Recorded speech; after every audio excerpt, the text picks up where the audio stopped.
Halo semuanya, perkenalkan nama saya Mima Aurel Maranitolo dengan NIM 050 dan pada hari ini saya akan mempresentasikan dan menjelaskan materi yang berkaitan dengan biofarmaseutika sediaan rektal.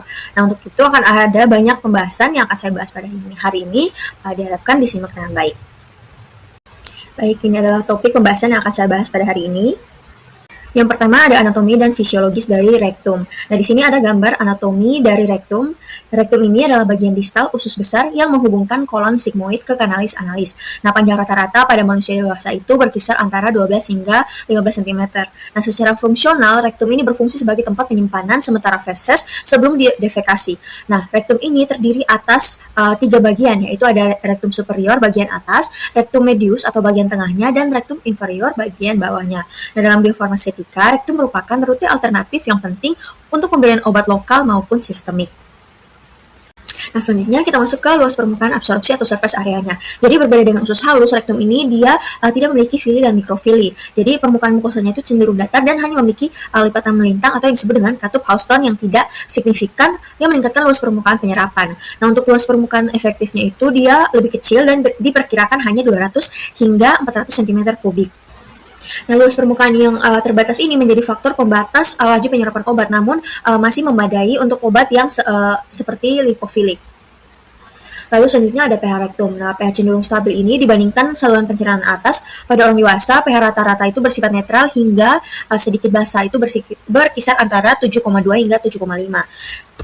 Nah, rektum ini memiliki kapasitas dapar atau buffering capacity-nya yang rendah sehingga pH lokal itu dapat dipengaruhi oleh sifat keasaman atau kebasahan obat yang diberikan.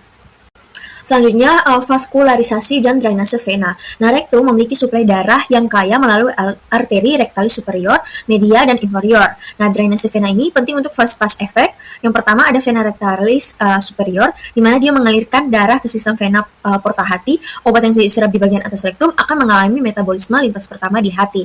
Kemudian ada vena rektalis media dan inferior.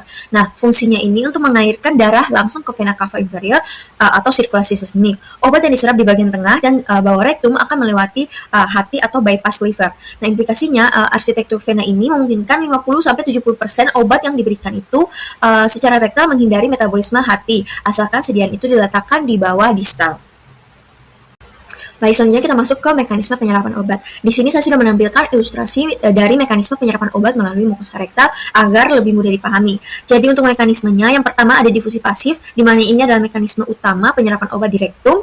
Obat berpindah dari konsentrasi tinggi di lumen rektum ke konsentrasi rendah di darah melalui membran yang namanya mukosa. Kemudian ada rute transselular. Nah, obat melintasi sel epitel mukosa ini itu cocok untuk obat yang lipofilik. Kemudian untuk rute paraselular ini, obat yang melintasi celah antar sel atau tight junction.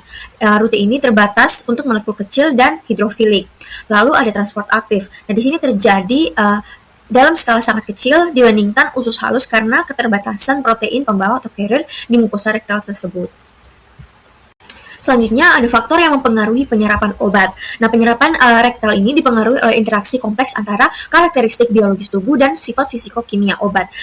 Ketidakkonsistenan penyerapan itu sering terjadi karena ada variasi posisi sediaan di dalam rektum dan kondisi isi kolon pada saat pemberian.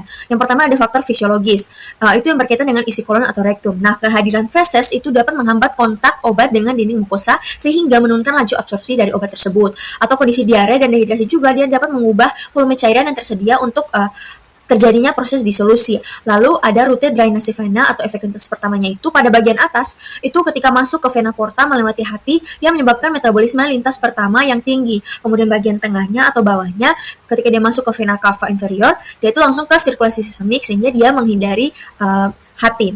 Kemudian untuk motilitas dinding rektum itu tekanan dari dinding rektum itu membantu penyebaran sediaan dan mempercepat pelarutan basis dari supuria yang diberikan.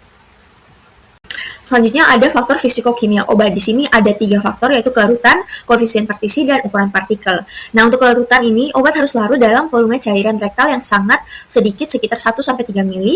Obat dengan kelarutan rendah dalam air itu akan memiliki laju absorpsi yang lebih lambat. Kemudian untuk koefisien partisinya atau log-P-nya ini sangat krusial dalam pemilihan basis obat.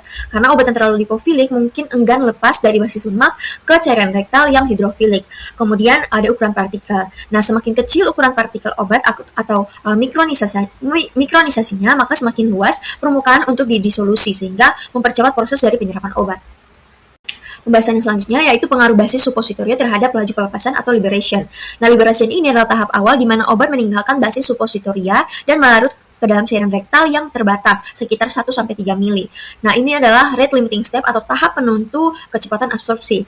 Nah, ada 2 proses utama liberation. Yang pertama ada pelelehan atau pelarutan basis, di mana basis harus meleleh, yaitu lemak atau larut, seperti PEG untuk membebaskan partikel obat. Kemudian untuk partisi obatnya, itu obat harus berpindah dari fase basis ke fase air atau cairan rektalnya. Kemudian untuk kecepatan liberation ini sangat bergantung pada interaksi kelarutan antara sifat fisikokimia obat, hidrofilik versus dengan lipofilik, dan jenis basis yang digunakan. Nah, di sini saya menampilkan gambar mekanisme dari liberation atau interaksi obat dengan basis. Nah, mekanisme ini secara sistematis menjelaskan hukum kebalikan atau golden rule dalam pelepasan obat. Ketika sifat fisikokimia obat ini berlawanan dengan sifat basisnya atau lipofilik versus dengan hidrofilik, visual ini tuh dibagi menjadi 2 kolom utama di mana basis lemak dan basis larut air dengan ilustrasi partikel obat yang berbeda warna untuk memperjelas perbedaan kecepatan pelepasannya. Untuk obat yang basis lemak seperti oleum kakao atau Adepts solidius, itu mekanismenya dia meleleh cepat pada suhu tubuh 37 derajat Celcius dan membentuk lapisan minyak di lumen rektum. Untuk penelepasannya itu dia unggulannya cocok untuk obat yang hidrofilik karena liberationnya itu sangat cepat. Tapi kelemahannya itu dia dapat menyebabkan peak atau puncak konsentrasi plasma yang terlalu cepat jika tidak diformulasikan dengan benar. Laju liberationnya itu dipengaruhi oleh viskositas lelehan lemak. Contohnya seperti suppositoria paracetamol yang hidrofilik dalam basis witepsol melepaskan obat itu dengan sangat cepat.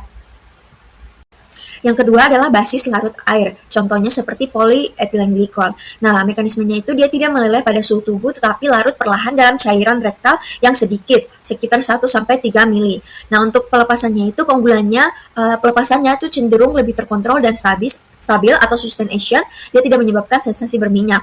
Tapi untuk kelemahannya, proses pelarutan basis ini dapat memakan waktu yang cukup lama, sekitar 30-50 menit, yang dapat menunda onset kerja obat dan dapat menyebabkan iritasi mukosa karena sifat higroskopisnya atau dia menarik air. Contohnya itu seperti suppositoria indomethacin yang lipofilik dalam basis PEG 400 atau 4000 melepaskan obat secara bertahap.